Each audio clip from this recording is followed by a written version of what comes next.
Hello and welcome to Vendor Trash. Is the title a reference to my opinions, my drawing skills, or both? That's for you to decide. Slowly but surely, we're making our way through all the zones of Azeroth and beyond. Last time we covered the largely disparate zones of Cataclysm, but now we're mostly back to one cohesive continent with Pandaria.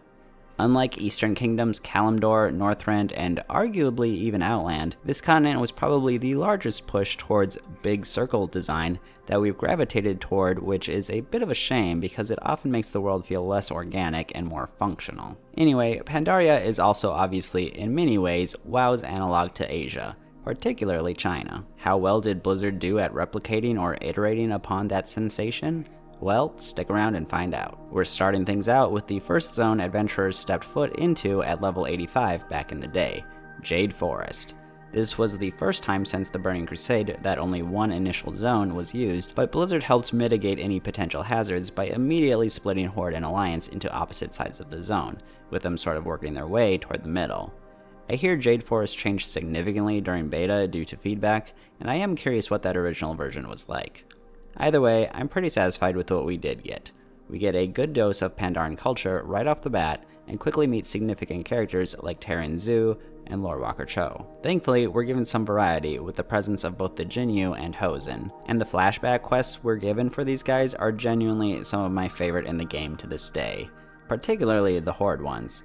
Rico and Kirin will forever be cherished. As for the environment, they completely nailed it.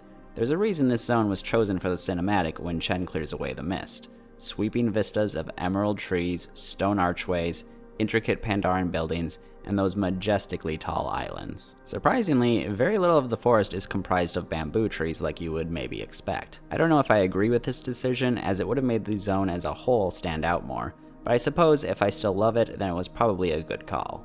Something similar could be said about the cherry blossom trees we see at the Arboretum. They really rein themselves in with some of these concepts. Perhaps too much in some cases. The Temple of the Jade Serpent is a great centerpiece of sorts, and the Serpent's Heart even more so, before it gets wrecked by a Shaw explosion and kind of just stays that way perpetually. Also, we got the Cloud Serpent content here and that fishing village that didn't get used for anything. All in all, a very well put together zone, with the only criticisms I'm able to offer being some real nitpicks. The forest was a strong start, but it was given a strong follow-up with Valley of the Four Winds. When I first made it here, I immediately fell in love with the place. Its wide open, rolling green hills create homey, Mulgore adjacent vibes. Although not the default track for the zone, there is a particular mystical one that occasionally plays that endeared me to the place right away. And of course, the bulk of your questing is done alongside Chen and Lily Stormstout, who are both characters I'm quite fond of. Mudmug, Pandaria's version of Larry the Cable Guy, was probably not necessary, but he's not awful either. Pretty much all of the questing with these three is quite fun, culminating in us investigating Stormstout Brewery. There's also another bamboo subzone in Pauquan Hollow, where you train under the tutelage of Master Bruised-Paw. Also on the western edge of the zone, we have our first look at the Serpent Spine, Pandaria's analog to the Great Wall, which is pretty darn neat. There's also a fun little set of quests that only unlocks after you complete both Valley of the Four Winds and Crossring Wilds quests, where you defend against a breach by the Mantid using the skills you learned from your training in the Hollow. It makes for a very satisfying conclusion to your experiences. Of course, we cannot forget about the Heartland, where massive crops are grown across numerous fields, and the Half Hill Market located at the heart of the zone.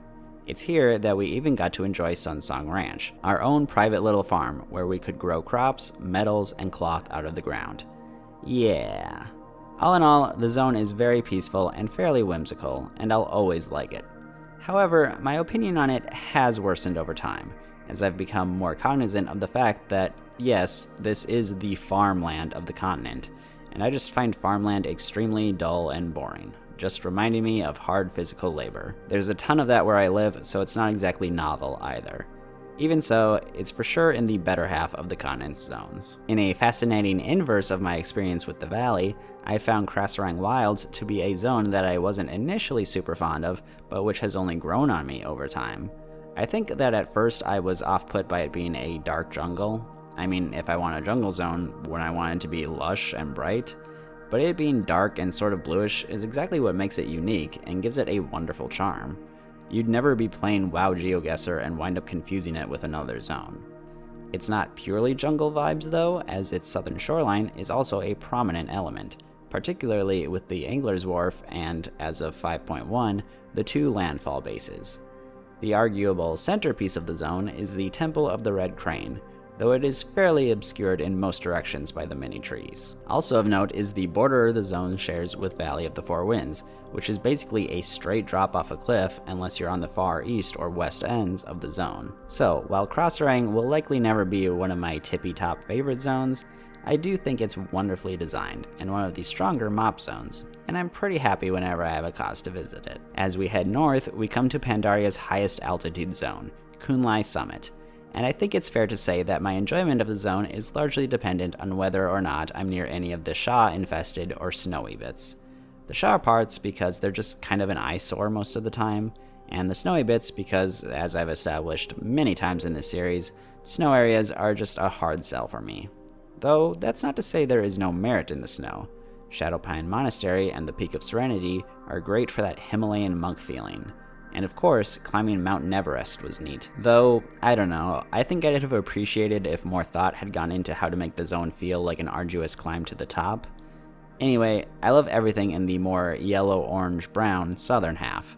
The Yakwash is great, the Hosen are great, the Grummels, who get their first proper appearance here, are absolutely lovable little Sherpa analogs, and I suppose the Yongle first properly appear here as well, plus a bit more focus on the Mogu. Heck, I haven't even touched on Zhaoqin Province, the Isle of Reckoning, or the fairly large Temple of the White Tiger complex. This zone was pretty dang huge for its time. All in all, it's a pretty good one, and it's probably grown on me over time. But again, the snow and Sha stuff keep it from being truly great to me. I believe I read a dev saying at one point in time that for every class to get something akin to the Green Fire questline, we'd lose the equivalent of Townlong Steppes. And you know what? I would have been completely okay with that, because to me, the steppes always felt like the more watered down version of the Dread Wastes. Though I suppose it's more fair to say that it's an uncorrupted version of Dread Wastes. To the zone's credit, it does have some visual identity, but it's not one I particularly enjoy looking at. And I think at least to an extent that's on purpose. We're beyond the Serpent Spine, we're in Mantid territory now, even if the Pandaren do have numerous establishments here, including Yu Zhao Temple. We also get the huge Kaipari trees that are so prominent to Mantid society. Oh, and in case we didn't have enough hostility from them, there's also a pretty significant Yongle presence here as well. And quite a large chunk of the zone is devoted to the Western Islands, which include the Temple, the dungeon that kind of relates to the Temple, and the 2 islands that I think are just for Shadowpan dailies that I never really had to do. I suppose if there was one thing I really had to praise the zone for, it'd be the huge log bridge it shares with the Dread Wastes. But overall, while not an awful zone, it's never one I'm really thrilled to see, and one that I think could have been workshopped some more. The Dread Wastes are basically Townlong Steppes, but blue instead of green, and a whole ton of Sha corruption thrown in. And I know I complained about Sha corruption ruining Kunlai where it showed up, and it is still kind of an eyesore here, but it just works so much better here. Like, this zone definitely has some visual cohesion. And I think it also benefited from going all out on being the Mantid zone. The 2 most important locations are the Heart of Fear raid and Klaxi Ves, after all.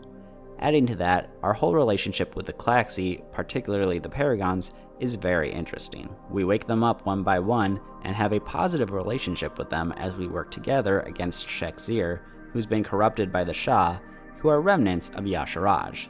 But at the end of the questline, they reveal that they worship Yasharaj himself, and will side with him should there ever be a choice between him and us. And sure enough, they do aid Garrosh in the Siege of Orgrimmar, since he claimed the heart of Yasharaj. I kind of dig it all. We also get more of the Kaipari trees, the Mantid underground chambers, and a few other bits and bobs. Overall, it's definitely aiming for that endgame hostile environment thing, and I think it does a good job of managing that without actually making gameplay overly trying. I kind of hated it back in the day for being gloomy and very visually harsh, but like many others on this list, it's grown on me quite a bit since then. It makes for a pretty good final zone of the Pandaria leveling campaign. The Vale of Eternal Blossoms is introduced to us kind of peculiarly, because it's treated as this mythical land from which the magically bountiful waters of the Valley of the Four Winds flow, a place whose existence nobody even seems to be sure about. But then you do the quest in Kunlai to unlock the gate, and It's not hidden whatsoever. There's literally a massive gate, but you could just look over said gate or the mountains to see it. And it's not as if the Vale is some tiny place that wouldn't even appear on maps. No, it's of pretty standard size. Also, there are plenty of people who just live in it full time. Whatever, that's neither here nor there. The Vale is frickin' beautiful. Like, unfairly so. The trees alone are some of the best you can find in the game files. And it's all just very warm and cozy. Sort of summery, very autumny. Lots of the same sensations you get from Eversong Woods or the orangish subzones of Suramar, or arguably even Talador. And there are those massive Mogu statues which made for such a great centerpiece that they were even made into the expansion's loading screen. It was a very real contender for being my favorite zone of the expansion, if not for two important factors. First, it felt a bit repetitive to pick Autumny Forest Zone, but second, and more importantly, was the Vale's desecration. I know what you were going for, Blizzard. You wanted to give us a reason to hate Garrosh, and it kinda worked. But why did the Vale have to stay wrecked going forward? I know it has in many ways healed as of the 8.3 update, at least when not under attack by the Void, but not completely. It used to be pristine, and now it's only above average. Anyway, the original zone had very little in the way of normal quests, and was pretty much just dailies, and unfortunately, I kind of skipped over them when I came back to the game using rep tokens from Zandalari Warbringers, so I never even really got to experience it properly. And the last thing I want to touch on are the two shrines that serve as our faction capitals. I think these kind of suck, fail to take advantage of the Vale's beauty whatsoever, and are just crowded spaces playing some of the game's most annoying music at you constantly. So a once great zone that's absolutely kneecapped by a few critical factors. The Veiled Stair is certainly an interesting zone. It's hard to praise it because it's so comically small that you have to wonder why it wasn't absorbed into Valley of the Four Winds or Kun Lai or something, but it does manage to feel visually distinct with the little real estate it is given. It, perhaps more than any other zone, helps evoke the Mists of Pandaria, both through its misty effects and through the shady activities going on here. You have the Tavern in the Mists, run by good old Tong, and which Rathian uses as his base of operations during the expansion, being all secretive and whatnot. And then there's their first iteration of the Black Market Auction House, run by good old Madame Goya, which, you know, is at least a little shady. There's the whole underground ancient passage waterway that leads into Kun Lai, and the Path of 100 Steps that leads down into Valley of the Four Winds. And lastly, we have the entrance to the Terrace of Endless Spring, a raid which makes no sense because where does it fit into the overworld? It doesn't. You'd think the Vale because of the tile set, but it just doesn't. It's like half the battlegrounds in the game, and it infuriates me. So clearly, some black magic is going on, which, again, very mysterious stuff. So while I cannot rate the zone super high due to just being way too small to feel like a real zone, I absolutely give it points for doing what it's trying to do incredibly well. Now then, let's roll all the way back to the one starting zone added with 5.0, the Wandering Isle for Pandaren. A zone which was unfortunately inaccessible after completing it until Legion brought it back through the Monk Class Hall, and more recently for all Pandaren who have completed their Heritage quest. Anyway, the concept of the zone is definitely one of the most unique in the game, if not super unique in mythology as a whole. I mean, turtles carrying islands or even whole worlds on their back are a very, very common concept. But that doesn't mean it doesn't work here. I also love that the turtle, or Shen Xinsu, was the companion of the first wanderer, Lu Lang, all those years ago, and that the island is filled with his descendants. The quest where you ride the balloon out to speak with Shen Xinsu is genuinely pretty cool. Funnily enough, I don't know what actually happens if you fall into the water because I've always been too afraid to try. Since the island is supposed to be moving, I kind of assume you'd just die so as to not let you catch up to it and break the illusion.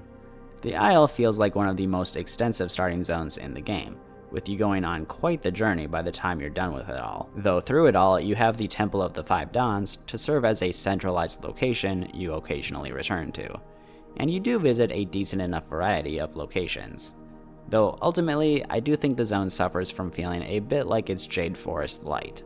Like, the assets seem to overlap a lot, and the main differences would be that the Wandering Isle has fewer trees, is more hilly, and has more open space. It still feels kind of unique, but could absolutely have been made more unique. So a fun, cozy environment that will make any Pandaren feel at home, but I do have my criticisms. Patch 5.2 added 2 new island zones to the game, and our first, Isle of Giants, was definitely the less impressive of the two, though it does exist on the Pandaria world map, so it does have that one advantage. Located slightly north of Kunlai's summit, this tiny island is fittingly evocative of Kunlai's Zhaoqin province that leaned into the greens. So it's not the most unique environment, but it's not the worst offender on this list. While not being completely flat, the island is fairly easy to navigate once you're there, even with it being a no-fly zone. As for the activities, well, there really isn't much. It's pretty much farming the regular dinosaur mobs in the zone to get their bones for your white raptor mount, or killing the Devilsaur world boss Undasta. And this guy earned quite the reputation, annihilating entire raid groups with his Spitfire beam and leaving mass graves, the likes of which you rarely get to see. I think he was already nerfed a bit by the time I ever fought him. Still, he was notorious simply for being a mop world boss, with the stupidly rare mount drop until that mount was made massively easy to get far down the road, and for being a fairly awesome looking hunter pet tame when they eventually enabled that.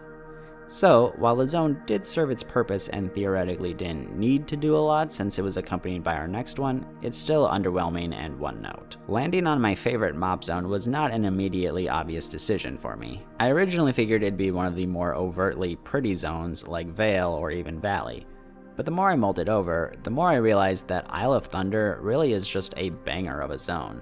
It is the seat of Lei Shen's power, and as the domain of the Thunder King, is fittingly gloomy. I mean, the stormy environment was obvious, but the more interesting choice was to make so much of the environment basically swampland. It's an unexpected combination, but it actually works really dang well. You've got the southwest half of the island, which features the mirrored faction hubs, the central Dire Moor, a Mogu graveyard, a Zandalari settlement, and a large Sarok dwelling. The northeast half of the island is unlocked piece by piece as you make your way through the campaign, which was itself restricted by server progress, I believe. Pretty neat. First, you unlock the frontal defenses, then the Thunder Forges, then the Stormsea Landing, and lastly, the palace itself. Although you can always take the shortcut from the Shadowpan Cave to skip all of those areas. As mentioned earlier, both the Mogu and their Zandalari allies have quite the presence here. In general, I tended to find the Mogu's design and architecture perhaps a bit too ornamental, but I think the cool blue lightning and metal elements considerably helped make them more palatable. I know a lot of people would probably hold it against the place, but I really feel like not being able to fly improved the experience. Having to navigate and or fight your way to get your objectives worked really well here, especially with the subzones that you unlocked gradually. And one final touch that I go crazy for, and have to mention, are the waves here. The water surrounding the island is some of the coolest I've seen in the entire game, with decently sized waves constantly rolling in. Granted, they're entirely visual and will just wash over your character without moving them at all, but you know what? Good enough for me. An absolutely electrifying zone, I must say.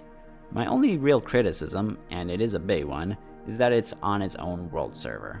I'm never going to be a fan of having to take a portal to get somewhere in the open world. Yet, despite that flaw, it still manages to strike its way into being my favorite Pandaria zone. Patch 5.4 introduced us to the Timeless Isle, which to this day is fondly remembered as one of the best patch zones ever added to the game, and I have always found it to be massively overrated. Now, that is of course just my opinion, but hear me out. Visually, it's pretty much just Jade Forest but perpetually at dusk. Sure, there are a few elements you wouldn't otherwise find, like the considerable Yongle presence, but still. It's hard for me to praise its aesthetic when it's entirely recycled. Gameplay-wise, it's widely praised for being a fantastic sandbox that players can just run around in and still make progress. And yes, that is absolutely the case at the start of the day or week when you haven't cleared out anything yet. But the more you have completed, the more you start to ignore because it won't help you with your quests. Unless you're targeting something specifically for a rare drop, but in that regard, this zone is really no different from any other. So, as your list of useful activities narrows, you passively fall into a pattern of working your way up the winding trail toward the Ordon Sanctuary, simply because it's a unidirectional route. You can get down from there fairly quickly, but you have to take that same winding trail to get back up. So it's always better to have the high ground to get to whatever event may start. Speaking of the Ordon Sanctuary, that place was pretty cool. if you're like most players at the time and had the legendary cloak, that let you cross the destroyed bridge. If you don't, to this day, you have to use workarounds like the slow-moving seagulls that you can ride, or by approaching the isle from the outside, getting dismounted, and falling into it. The Fiery Sky and Ordos himself are pretty rad, though I kind of wish they'd done more with them. And that's the gist of it. Unless you were farming Shao Hao Rep or Bloody Coins, that's pretty much all you had to do. Every week, for over a year. Oh, and killing Gulp Frogs for your reroll tokens. So for most players, the Isle is timeless because it'll forever be held fondly in their hearts. For me, timeless meant things never changed, and you were stuck in the same boring, repetitive routine for eternity. And those are all 12 zones of Mists of Pandaria. While I love the themes and design elements of the expansion as a whole, I found that a lot of the zones were pretty middling in the grand scheme of things, which is more or less what I said about the dungeons too. I guess it goes to show that a strong theme and story can do a lot to make up for the zones. I think the main problem here is that certain design elements were stretched too thin. Townlong Steps and Dread Wastes felt too similar. Isle of Giants didn't offer much of anything unique, and the Wandering Isle and Timeless Isle felt way too similar to Jade Forest. I know China was the main focus, but Asia's got a lot to draw from, and I feel like the only other country that got represented considerably was Tibet. To be clear, the zones are still good, but when aren't they?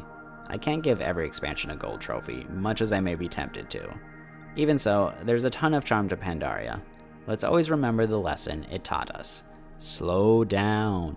Life is to be savored. And of course, for this week's drawing, I had to go with the Isle of Thunder. What I drew isn't actually representative of any specific spot on the island. I just wanted to make sure certain elements from around the island were all included. The most important of these, of course, being the waves from the ocean. But you know, might as well throw in some Mogu statues and some lightning, including the trees that were very recently struck by lightning and are still supercharged by it. And of course, the very memorable white mushroom from the loading screen. Well then, thank you for watching, and I will catch you next week.